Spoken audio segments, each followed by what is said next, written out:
I would love to learn more about you as a composer. So let's just, I guess, maybe start from the beginning. Could you tell me about how you got into composing or how you got into music in general? Sure. Music was very much a part of my household as a kid. My dad is a musician, guitar player, great guitar player, and he always played in bands when we were growing up. He is an interesting guy. He was a firefighter and then would play in bands. And we had, like a dedicated practice room, a band room in our house the band would come to. So music was very much present. So I was very lucky to have that support. The support being that the minute that they saw that I was kind of toying around on a keyboard and kind of find my way around it and I think it was that I could pick up the melody of a commercial on TV. And I was starting to discover that I had an ear and my dad noticed it. So we got a piano and got me in lessons when I was 10. And at 10 was when I saw Jurassic Park for the first time. um, Nice. right. And so many other ladies and gentlemen that I talked to in this industry, that was kind of the gateway drug. So yeah, so since I was 10, I kind of knew that I wanted to be a film composer. And I just, heard music in my head and I just had no idea how to make it a reality at that point, how to manifest it into a physical form yet. But I knew the ideas were coming to me. So I went to Berkeley, studied film scoring. That was an incredible experience for, my growth as a musician, and the network there is great, but it's a really great, I don't know, I just had such a quantum leap growth, I think, being surrounded by such talented people every day, all day. So, and then after graduation, I moved to LA, and my goal was to get a job as a composer's assistant initially. That was the advice that I was being given a lot by people, and it made sense. And so with the help of Berkeley's Alumni Association at the time, I had a job doing data entry the first 6 months that I moved to LA just to survive and pay rent and figure it out and learn the city. And it was a big change. So, but I was all the while applying for, jobs on Craigslist, scoring short films or composer's assistant jobs. But it was through the Berkeley Alumni Network, which they have a presence here in LA. Peter Gordon, who was running it at the time, he connected me with Trevor Morris, who is a composer of shows like The Tudors, many other things. We were working on The Tudors at the time that I was there, but he had a studio at Remote Control Productions, which is Hans Zimmer's studio. Yep. So that was a really, really beneficial experience because you saw how high the bar is set, what the expectations are, what the turnaround times can be like, and how to do it, how to accomplish it. How do you delegate resources? How do you do need a big team for the amount of work that they turn over all the time. And then just general upping my music production technique that grew there as well. But I think that to really find your sound and really dig into it deep and have something that's unique to you and special, or at least at the very least makes it a joyful experience for you to create it. I think that can take more time, more years to really find that, this is my vocabulary, this is my point of view. And in that process, since having kind of left Remote Control, I worked for Trevor Morris first, and then I went on to work for Michael Levine, who scored Cold Case and CBS. Okay. He wrote the Kit Kat theme. Give me a break. He's famous for that. Oh man, I bet he's got some royalties. Oh yeah. And I saw those checks because I was instructed to open those envelopes, and yeah, he did okay. Oh man. Yeah. And that was inspiring, that was okay, well, right. He can do it. So I got to work on The Dark Knight. Michael Levine is a violin player, and Hans was scoring The Dark Knight, but Hans needed help with it. And one of the things he was doing was he needed us to just click the strings with the violin bow. And it was 16th notes, and it wasn't pitched. It was just a percussive thing. And then anytime we collaborated with Hans on something, because the way that it works at Remote Control Studios is that Hans invites you to rent a studio there if he wants you to be part of the community there. Okay. And by and large, you will then rent the studio, pay him rent, and then work on your TV show, score your films, whatever your projects are. That's where you work, and that's where your office is, and your studio, and that's where you do it. And when he needs help with things, he'll call you and say, oh, can you help me score this? Can you write this scene? That happened all the time. And so in this example, we were doing The Dark Knight. And so everything that we delivered to him had to be so pristinely, perfectly, carefully measured and quantized to him. It instilled in me a deeper level of like perfectionism that I just felt like became the new standard for me and then felt normal. So to not do it felt uncomfortable, you know, and that Right. whole how you layer on experience, that was a lot of that gig. That was a lot of that time. So anyway, I worked for Michael Levine. And then after a few years, I went off on my own. And the gigs that I've had have been very varied and eclectic. I've scored indie movies. I did a season of indie TV, this great show that my buddy Dan asked. He wrote and directed and edited called LA Macabre. It's on Mhm. Amazon. And artistically, that was a really gratifying experience because it was a 12 episode season with a huge palette that I could, you know, kind of play with and explore and develop over the episodes. And I just thought everyone did a really good job on that. So that was a big project for me, a really important project for me. And then, you know, I've done a lot of different things. Like I scored a ride for DreamWorks, Shrek's Adventure to Santa. It was like Oh a wow. video ride. It was a kind of a Christmas themed. You'd find it in a shopping mall, and it was, you know, you'd be in a sleigh, and then there would be like wind machines and everything. And it was really, really amazing. I got to work with the director of Beauty and the Beast and the Prince of Egypt. That was a co-director job, and it was like, you know, Wow, that's um, incredible. yeah, yeah. I have a friend over who was at DreamWorks and is now at Netflix, and she's really been great at championing me and trying to get me in for things. So that's one thing I would say about making relationships with people that can carry through for years and years. And Yeah. depending on the people that really believe in you, you know, you want to stick with those people and you want to give them the love and attention they deserve and nurture those relationships because they're really important. It's just special to be seen by somebody else as like, I'm in a position to maybe help you and I Yeah. believe in you. And those two elements are really cool when that happens. So Yeah. yeah, so I think it's important to be open to, you know, always trying to meet people in wherever you are. Right. No, that's awesome. That's super cool. So on that topic, I noticed in the Google form that you submitted, and thank you for doing that, by the way. It's super helpful just for like context and, you know, talking points for our conversation. But it Sure. sounds like when you moved to LA, you know, you worked with those composers, and the way in which you sort of expanded the variety of composing opportunities was like through Yeah. in-person networking, through like relationship building over the years. Is that kind of what I'm getting? Yeah. I scored animated cutscenes for a Drake and Lil Wayne concert on jumbotrons. They would have a set, and then maybe they'd go. I didn't go to the show, but it was a tour, and I guess like, you know, maybe between sets they'd go backstage, and then there would be these animated cutscenes. A company that I have worked with extensively was the reason they brought me on. They Okay. were hired by Drake and Lil Wayne to produce these animations, and they needed music. My point there is Amanda, the producer that I know at that company, who was hired by Drake and Lil Wayne, I met her through an ex's friend's. She was the roommate of an ex's friend, and I went to a party in like 2009 and met her, and we just hit it off. She was a film producer at the time, and then she's kind of gone more into the video game world, but not creating. Well, actually, they are creating video games now, but for the longest time, they were promoting video games. They were Okay. hired by video game companies to help promote. So they would create content, they would create immersive experiences, and they needed music for a lot of this stuff. So Yeah. I was their guy. So it's a cool thing to work for a company that lets you pepper your resume with all these weird, different, cool jobs because what they're doing is so weird, different, and cool. Yeah, so it's been an adventure working for them. That's Um, amazing. Pretty cool credits right there, in my opinion. Thanks, man.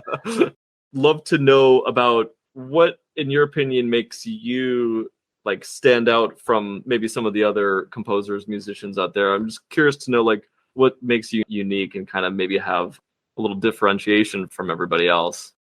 Yeah, first of all, I think every composer, when they're really embracing their authentic voice, is inherently going to be unique. And that sounds really simple, but I think it's easy to get swayed by the pressures of trying to do what is a very challenging career. There's a lot of challenges to it. But I think that as you come to embrace more what your voice is and the totality of you as an artist, that power comes through to people that are experiencing that, you know, Mm, your audience. That power comes through. And I think that that tends to open up the right doors for you. The right people react to you in a positive way that creates more opportunity. And I think there's a process of self-discovery as well that yeah. has to happen in order to do that. But I think Yeah. that is the goal. And I think that is where the power is. So to answer your question, if I were to sort of define myself, I would say that I really strive to hit a high standard when it comes to authentic sounding orchestral scoring. And orchestral music is my foundation, my Mm, basis, my favorite vocabulary to write in, my favorite mm, style to write in.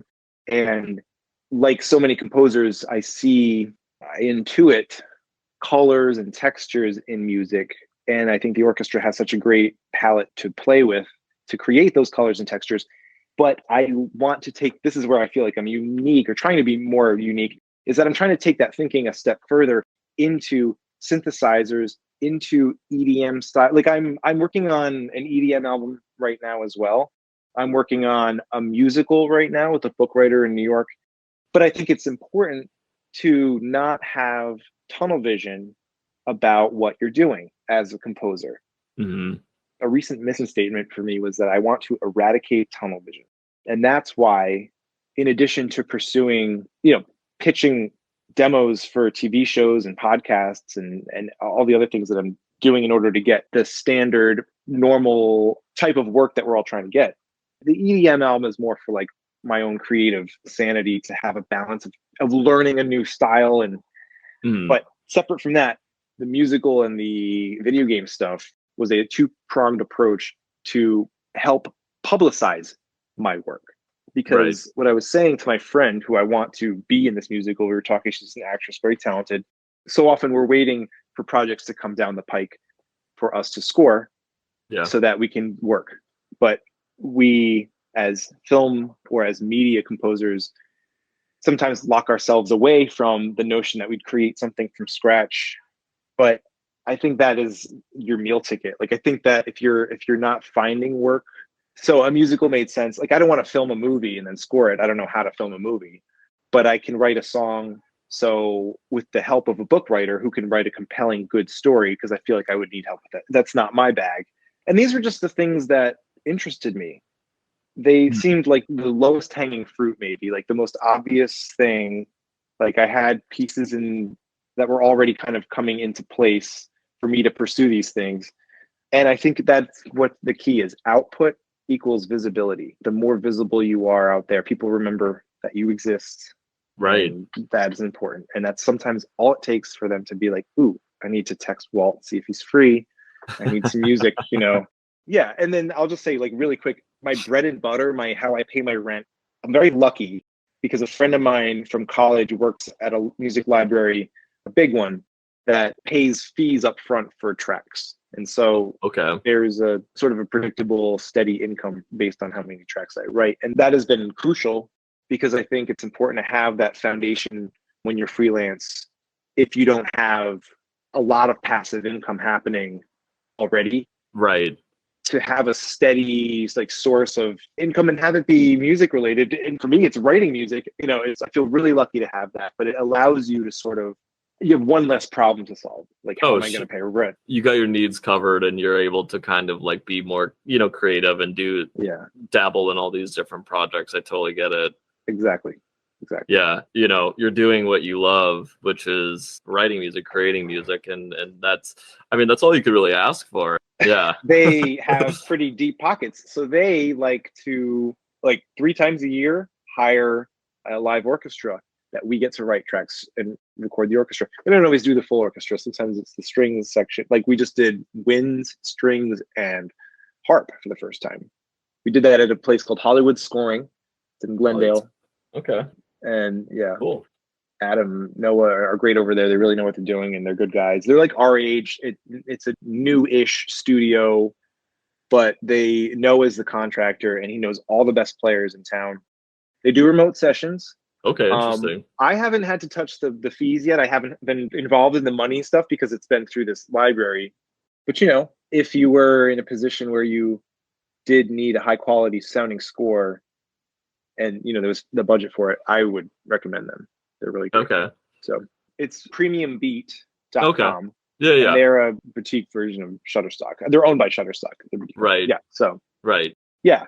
So it's a great company. Like when we were first investigating recording with orchestra, I kind of helped them initiate that phase. They hadn't been doing it before. It was all their tracks, all of their orchestral tracks were all in the box. They were all sampled before, for the most part.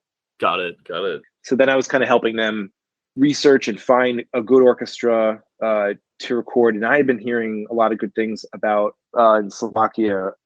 And so I got to go there physically. They flew me to Bratislava, and I got to Wow. record with them in person the first time. And then we did remote ever since then. But it was such an incredible opportunity. That's very cool. Yeah. I'm definitely jealous. Is it a kind of a situation or arrangement you have with some of these music libraries where you're like, hey, this is my price? Or I'm just curious how the negotiation works, or they come to you and they're like, hey, this is the budget, you get X amount. Yeah. Yeah, just kind of curious about that whole process and like how you've been able to continue that in your composing career. Yeah. So I have worked for a number of libraries over the years. That Premium Beat has been the best model for me. I've had another place, which I won't say the name of, because I mean they cut their royalty percentage. They cut our royalty percentage. I don't blame them because the price of all cable music is going down. The payouts for it are becoming pretty bad. So Hmm. depending on the network. And as we sort of figure out this whole streaming thing, which I think that we will figure out, and I have faith that we Yeah, got to pay our creators, and I think that we're just going through this weird transition, but we should all embrace, streaming and new media and TikTok and stuff, right. which we can get into Yeah. TikTok and how you can promote yourself on TikTok. Because I was just at NAMM, Anaheim, the convention Oh, last nice. weekend, Yeah. and heard some great talks about like the new music industry, the new music business, and it was geared towards everybody, not just media composers, but it certainly included us. Do you set your own price with these libraries? Yeah, Do they have kind of like the budget? I'm just really curious about that. And then I'd love to, yeah, pick your brain about TikTok. And that sounds yeah, really interesting. yeah. So my experience has been that since Premium Beat has been the best library, I've been more or less just sticking with them and working for them in addition to whatever other projects might come across. They set the fee in the beginning, and the fee actually goes up based on the percentage of clicks to sales. People can go in on the website, buy my track. It has to reach a certain threshold. I don't know what the algorithm is, but then I get a pay bump per track Okay. once it reaches that threshold, which is a years long kind of, it takes a while. It's the equivalent of a raise, but it's based on that percentage. And that percentage takes a few years to sort of materialize, depending on how successful your tracks are, I guess. But once you Yeah. reach that threshold, then they give you a pay increase. So that's their deal in terms of payment per track. You keep the writer's share of the royalties. I've had some national placements, so that's been good. Very, very nice to Oh, have. nice. So royalties, they have other deals with other artists there, though. Artists that have been there for years and years. And those deals are sometimes that the artists will take a cut of the actual sales. So it's like I think it's $59 for a track. And you get all the elements. So you get the 15-second, 30-second, 60-second stems, loops. Right. But I think, this one artist that I'm thinking of, they have a deal where he gets a percentage every single time somebody buys the track. And they don't pay him anything up front, but he just continues to collect a steady stream as his tracks get used. And I think he can do that because he's one of their most successful producers. But the point is that there's wiggle room, and it just depends on, I'd say maybe it's a thing where if you're getting in with a big company like that, get yourself in the door, prove yourself to be valuable. And, if you're at first, another beautiful thing about a company like that is I'm a much better music producer now because of that company than I was when I started. It's basically Mhm. you're being paid to practice, and then they give you feedback, you Yeah. know? they have the option to give you feedback, to make fixes, or they'll say it's just not going to work, which, you know, in the Got it. beginning happened, but not too often that they were like, oh, this guy's horrible. Like, you know, you have to sort of stay with it. But taking their feedback and then the repetition of it all in every aspect, the way that you learn to sketch out an idea on piano and then flesh it out after the fact, and how fast, like I have such a system down on how I write and compose now that feels, just because of years of whittling away and finding what works, you know, I feel like I have a good process that works for me, but thanks to, you know, getting to write tracks that often for them and know that Yeah. you're going to get paid. So it's not like you're like, but I have to go work an office job because I, you know, you know that you're doing stuff that's Yeah. going to take care of you. It's a really good situation. And I've developed a good relationship with them. And I feel like there's a lot of opportunities that I come across with them, and I can start to even propose things to them. I feel like we're No, it's there, awesome. you know. Yeah, it just feels good to like have a hand in stuff, and really try to understand the goal of what they're doing. And it just makes everybody trying to come up with new projects and new things to do. It helps everybody. Like I said, the visibility of it when it's released and people see what you're up to, it's a really great boost. So Yeah. But when it comes to like the music libraries, has there ever been a time where you're just like, I wish I priced my track what I think it should be valued versus what, you know, maybe another company says it's worth? Does that make sense? yeah, I mean, for me, honestly, the majority of the libraries that I've contributed to, I wasn't selling it for a fee to them directly. I wasn't saying this is my rate for this song because, you know, as a composer, I wanted to make sure that maybe this was wrong thinking in hindsight. I'm like, maybe it was, but I wanted to go to big established libraries because I felt like they would have the power to place and have the relationships to place and stuff. Yeah. So because they were big, because I was green, you know, I felt compelled to Yeah. follow what they had set up, and you know, the business model worked for me. I did get royalty income from it, so I wasn't complaining. Mhm. And at the beginning, like, to get your first royalty check is like a miracle, you know. Right. I It's totally. like, you know what I mean, like free Yeah. money. It's the biggest like thrill. So look, I mean, in terms of budgets in general and pricing and rates, I always defer to what they offer, and I'll say no if it's not enough. Mhm. Depends Yeah. on the amount of work. The amount Right. of work. If I think that something's going to take two full hard, like not hard, but just like two full dense days, you know, I want to make sure that I'm kind of comparing what I would normally get for working in another area, doing other work. What would I want to earn then? You know, Yeah. but I try to be agreeable. I just signed on to do a jingle for a Olympia, Washington. Peninsula College is doing a fall spectacular, Okay. and they wanted a jingle. And my friend Margaret, who I used to wait tables in Boston with, she works there, and she called me up and she's like, "Do you want to do a jingle?" And I said yes. And she's like, "We have no money." The fee they had is fine. You know, I also have to pay singers for it, so it'll be less than that. But the fun of the job seemed too good to pass up. And I would say, you're starting out, was that really like a question? Like, when you're starting out, like, when do you Well, say no? When do you say yes I to mean, free work? And you know, yeah, like I'm curious to know how you like what your parameters are, what your criteria is for accepting a scoring gig versus not accepting a scoring gig. And there's yeah, so many variables. yeah. And so I'm just curious, as a composer who's been composing for 15 years, like what is your system for determining, hey, if something comes through in the door, yeah, that looks like a fun project and it's the right price and it's just, you know, it's interesting. Like, I'd love to learn your mental model for that if you Yeah. have one to Yeah. share. I think that the way that it works for me is that it comes down to, do I have time to do it? And can I carve out time? Can I book out time to do that? How many Hmm. days, and assess that? That's the first thing, just to get some clarity on the situation. And if I have time, generally I'm going to say yes. And here's the reason why. How it is in my career right now, as it stands, is a lot of the work that I get is from repeat clients that Hmm. pay well or know me and pay, you know, like we have a good rapport. The communication is great. The rapport is great. And hence why it is a repeat business relationship. Mm.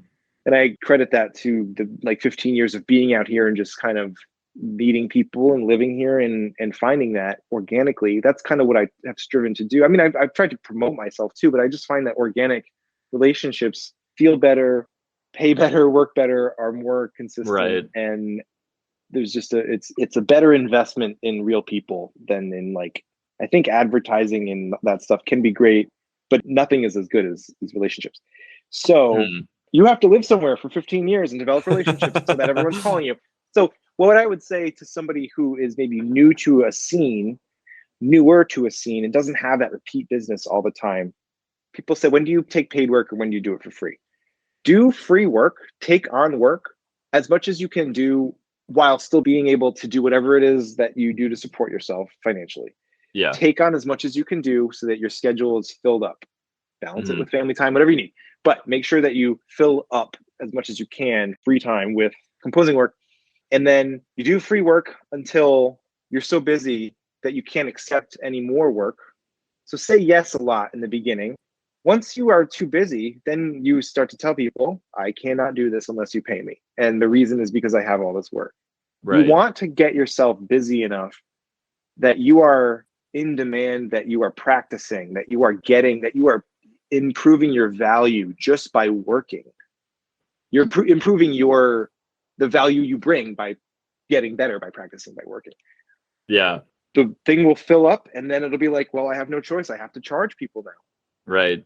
And it's And like you're building your portfolio along the way. And there's kind of I think for people starting out, there's kind of this, it's hard to kind of shift away from like, oh, like building the portfolio, you know, kind of like doing free work, and it's like, oh, it'll be good for your portfolio, versus like, you know, having sort of the approach of being like, okay, I can't, enough of this portfolio stuff, like I need to make money. Like it's like at a certain point it's like, okay, put up or shut up. I hear you there. I've kind of fallen into that trap earlier in my career. So it's interesting to kind of just pick other people's brains and, you know, understand like how you approach it. Yeah. I feel like getting a good writing procedure, composing procedure in place for me, this is for me, was very helpful in helping me to sit down and focus and actually compose. I mean, I had a screensaver that just went across and the text said, just keep writing. Because I just always wanted to like pull away and go do something else. I don't know. I had this like, I had ideas and I knew it was important. And I'm like, well, I want to do this for a living. Why don't I want to sit here? Yeah. I think that the reason was that I didn't know how to focus the process into a workable, like systematic process. And that, even saying that out loud right now sounds kind of like, well, that doesn't sound very creative. Where are you going with that? But I, over time, like I was saying with practicing writing all those library tracks, the efficiency of getting an idea down. So here's my procedure. And this helps me write a lot of music and be prolific and write every day and feel like I'm getting stuff done. And I'll share this with the world and tell everybody. But for me, it is start with, I'm a piano player. So I start with a piano idea.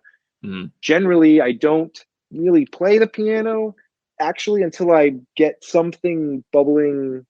It doesn't have to be a specific melody or harmony, but anyway, I get an idea and then I start fiddling around on the keys. I've got my voice memos open. I'm on my acoustic piano because it's just a more musical experience to play a real piano. So I'm going to get better ideas probably on that. So I'll have my voice memo and I'll just record like once I have something that I'm like, ooh, good. I'll record the 30 seconds of it, the 15 seconds, whatever that seedling of an idea is.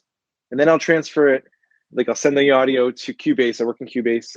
And I will start in a MIDI keyboard. I will replay the idea, polish it, quantize it, expand on it. And if I'm scoring a scene, though, I'm talking about library music, so where I'm separately away. If I'm scoring a scene, I'll watch it and play on the MIDI keyboard. It's not as musical, but it's just I have to react to the scene. For sure. So I have to be really. So just focusing on creating a piano sketch that is solid solves so much trouble down the road because you're creating your roadmap first and you're looking at it like 30,000 feet up.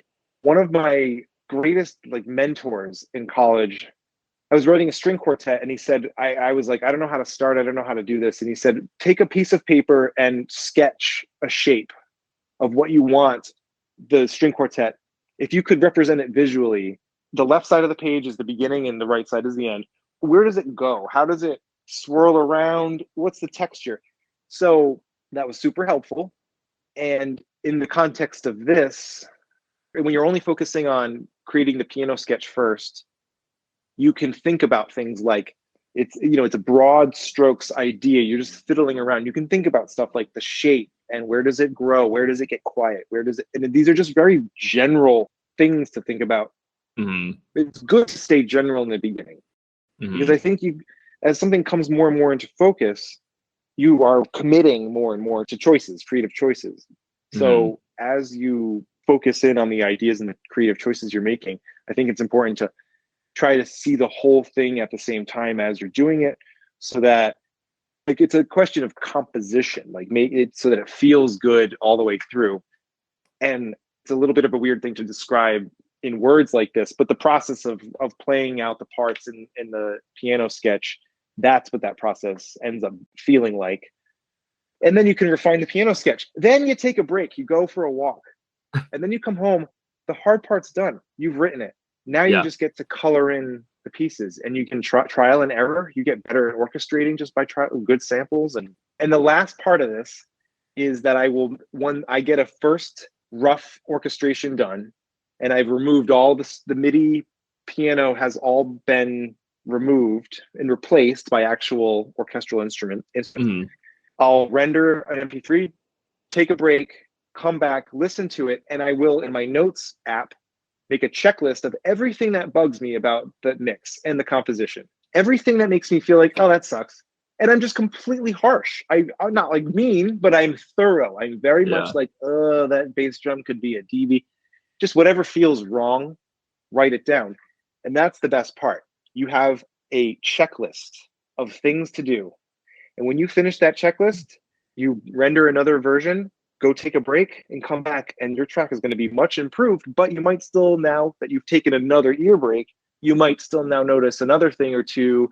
Every time you do it again, the list gets shorter and shorter until there's no more things. That has sped up my process so much, because a lot of the time you're just sitting there like looking at the whole sequence, and you're like, oh, I got to work on this part, but then this sounds shitty, so stop and do this. And you kind of get so mired in the rabbit hole of things. When you listen to it, and I mean, like, for some reason, to me, it makes a difference to listen to an MP3 and do the notes rather than have the sequence open and do the notes. Because with Mm-hmm. the sequence open, it just doesn't, you're listening as though like, that this can be fixed if it needs to be. But something about listening to the MP3 file locked into its own file, I don't know. It's, for me, psychologically, I'm like, if I were to send this out right now, I would be bothered by this. And for me, that's how I've been able to crank out more music. So the more efficient you become, the more music you can write, the more time you have to do more projects. And it's all about taking breaks, making sure that you're taking care of yourself, all that stuff. My friend, another producer, he said that if he's sending a pitch to somebody, he will not only check the MP3 separate and check if the mix is good, he will write the entire email, attach the MP3, send the entire email to himself, and just sit like as if, and just taking the whole experience of the reading Right. of the email with then the mix after. But it's so funny, but he's got a point, because what you want to do is you want to be aware of what experience you're creating for the end user. Yeah. Even if it's an email, like how's this going to feel, and it's taking that break and that breath, you're always kind of like in control of what you're presenting. You're trying to see it through someone else's eyes or hear it through someone else's ears. Yeah. And ear breaks help with that too. You come back after a break and you hear things you didn't hear before. You know how that is. But Right. Totally. It sharpens your focus. Is there anything that you could share, that one or two crowning achievements that really stand out? I think that LA Macabre, that show that I mentioned, the first season I did the theme for it, but they didn't have score. It was found footage. Season 2 was they shifted the style and it became a traditional drama. So season 2 of LA Macabre, my friend, and I've worked with Dan. This is actually a good story for another networking thing. It all ties in. It's the show that I'm most proud of. It's the work that I'm most proud of, because I think that everybody came together. And I know all the actors, and I know the cinematographer, and I know Dan, who wrote and directed it. So I know these people, it's like a family, and everyone came together and did a really good job. And I'm really proud of everybody, and I'm proud of that. I won an Indie Series Award for it. Awesome. We recorded. There's a tow truck in it, and the bad guy in it, who's basically a Charles Manson level serial killer, cult leader. He's a tow truck driver. They bought this like busted up tow truck, and then after they were done with production, it was at the producer's house, and I went over and we did a sampling session, and we just hit it with wrenches and like slam the trunks and the doors and everything. And then I created part of the score from that sampled instrument that I had. And, I still use that to this day, but it's so cool because you're seeing objects, a truck, in the film, and you're hearing the same object in the score. So to me, that's what turns me on. I love thinking about palette. Danny Elfman's masterclass is incredible, and he talks about the importance of palette. But I love palette. I love creating the world. I love understanding the story from a broad perspective, so that when we go in, we are storytellers just as much as the writers are. Oh, We absolutely. have to think of ourselves as that. Yeah. And I recommend like reading any books you can on screenwriting to understand story, to understand that it helps with talking to directors. It helps to achieve a common goal. It's all about story. It's always story, story, story. That is king all the time. So I would say that that's the thing I'm most proud of, because of just the, it was a Indiegogo campaign. It was really, we all raised a lot of money. We were all part of it. It was really grassroots, and it came together well. What are some of the things that are upcoming that you're working on that you're excited to share about? Yeah. So I'm doing this, currently working on this jingle for the Peninsula College thing. And that's been really fun. So we'll have a session that's due at the end of June. So we'll have a session in the next couple of weeks, working on the musical, working on the video game thing, working on the EDM stuff. We have a choir session coming up for Hollywood Scoring. I think they want to do choir next. They haven't confirmed it, but I've never written for choir, and I'm really excited to try that out. As far as other upcoming stuff, I think it's, again, I reached out to this one production company who, they were hired by Fortnite to do this promotional work last year for a couple different things, and they hired me for the music for both times. They said they have another thing coming up in the next few weeks, but it's just an ongoing revolving door of projects. I'm definitely happily busy, but always looking to be more busy, Right. Yeah. It's like with us musicians, I don't know. It's, I feel like too much is never enough. Too much is never enough. Yeah. I think Snoop Dogg said that, actually. Sounds like a Snoopism. I'm always curious about like what are the 1 to 2 biggest challenges like you face as a composer, like maybe not in years past, but like what you're facing right now, that challenge. Yeah. I can tell you the challenge, and I can tell you what I think is the solution. And I mentioned it before. I think the challenge has been for me, when you're in a position, I'm in sort of like an in-between position, I think, where I've done some things that people have heard of the project or the company that I did the music for, and some really great, cool stuff. The challenge, I think, for all of us, and I've spoken to this earlier in a conversation, is, again, knowing what you are when you sell yourself. And that is not something that you have to know in the beginning in order to do this. It's something that you find by trying things and seeing what sticks. If you feel like you need to practice writing, then you need to practice writing. Then you need to set, it's about scheduling time, just whatever it is, finding those first steps to help you with whatever is blocking you or challenging you. I feel like every composer has different issues, has different things. But I would say, for me, because I'm in this in-between place, when I go up for projects that are higher level, I'm competing with people who have a much more extensive resume than me. I'm able to get in these rooms. I'm able to throw my name in the hat for some of these projects because of the relationships that I've built and the people that believe in me. But I was up for this Christmas special on a major streamer a couple of years ago. You do the demo, you write the music to the scenes that they give you for the demo. And this can take weeks. It can take a couple of weeks, and it's every day, and it's a lot of hours because you really, really want to nail it. So you're not, it's the thing you're spending the most time on. Right. But you're not being paid for it. So so Mm. there was that strain. I think you're in a position at some point where you don't have all this passive income coming in, so that you're able to just demo to your heart's content and put the best work and put money into a recording, but you are competing with the people that can do that sometimes. Yeah.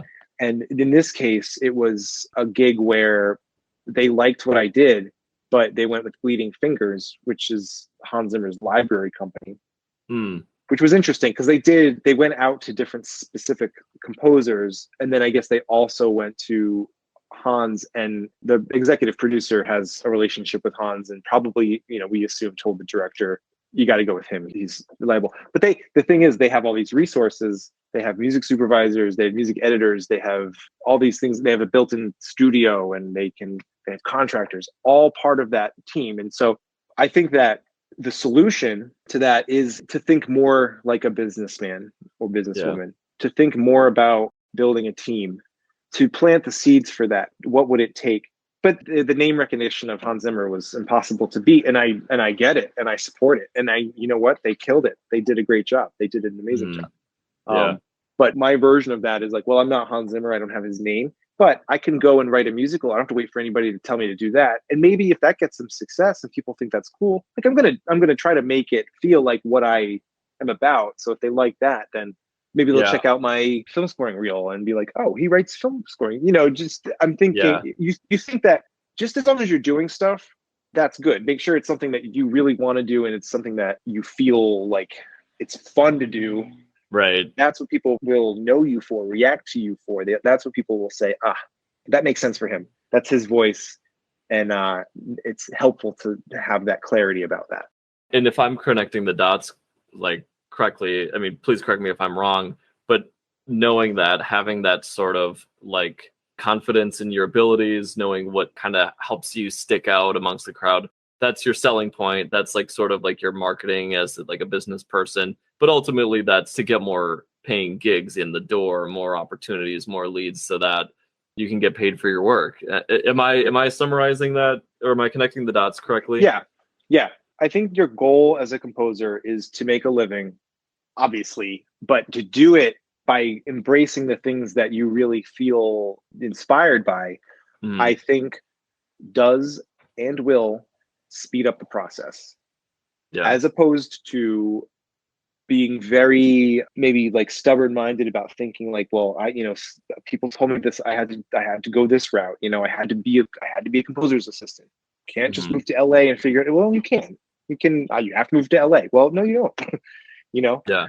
so the high paying gigs, the big flashy gigs that I've had because people who brought me in and believed in me knew about the music, heard the music that I had written that I felt was like really my music, just because I've known them long enough. These are people that I've had relationships with. And so I've shared a lot of music and they've been interested to hear it. I'm Hmm. fortunate to say. And there's usually like a real like smoothness with, if you do one good job for a client and it all goes well and smoothly that first time, the next time it's so nice because they already know that you're like competent, that you know what they're like, they know what you're like, and you know you want those kinds of gigs. So I said, like, yes, the goal of a composer is to make a living, but almost as important, and you kind of need this in order to really see the money, is to know who you are and to find the people that resonate with who you are. Those people being your directors, your producers, your music supervisors. There's so many different ways to use music and to have your music be publicized now. Ari Herstand, he talked about how, there's this guy who had his music released on, TuneCore or whatever. So it was available, but somebody grabbed it through Apple Music. I don't know how they got it, but it was being distributed officially, but it wasn't really going anywhere. For like 5 or 6 years later, somebody had grabbed the track and used it in a TikTok video, and then it became viral. And then because of that, people went to his Spotify page and his streams went through the roof. Mm. So it Okay. bounced back to the streams because of TikTok. So I would say, and this is something that I'm actively exploring now, just joined TikTok like 2 weeks ago, is Yeah. to create and again, this is me getting to not having to wait for projects to come to me. I can create a 30-second track, record some stupid video, or even use stock footage Right. and upload it. And I think there's an option where it's like you can allow people to take your music from your video and use it in their video, and you can make it so that like it reflects back to you. You'll see your name at the bottom of the screen. It says the track name. So, promotionally speaking, this is 2022. And it's great. You can do like a 30-second track. You shouldn't do like a 2.5-minute track that's going to take you 2 days to write. And, you can do like, if you do one track a month, I'm thinking, like 30-second track, just one a month. And it's like monthly consistent release of, oh yeah, I remember Mike's a composer. Oh yeah, I remember Walt's a composer. Every month. It's like, it's all there for the taking. Exactly. It's funny. Like I've been lagging on TikTok too, like creating an account, just haven't had the mental space, but please keep me in the loop as to like what works well for you. And yeah, it's an interesting channel for marketing and something that I definitely need to get up to speed on. So yeah, thank you for sharing. And Ari, I was going to say, because Ari has he has a podcast too, which if I don't know if you're a podcast listener, but I just started to check it out, and it's pretty cool, very informative. So it's been great chatting with you. Thanks a lot for reaching out. I'm glad we connected. Yeah, thank you so much. I appreciate your interest, and let's chat again soon, because I learned a lot from you. So yeah, I love that. All right, man. All right. Take it easy, Mike. Have a good one. Bye.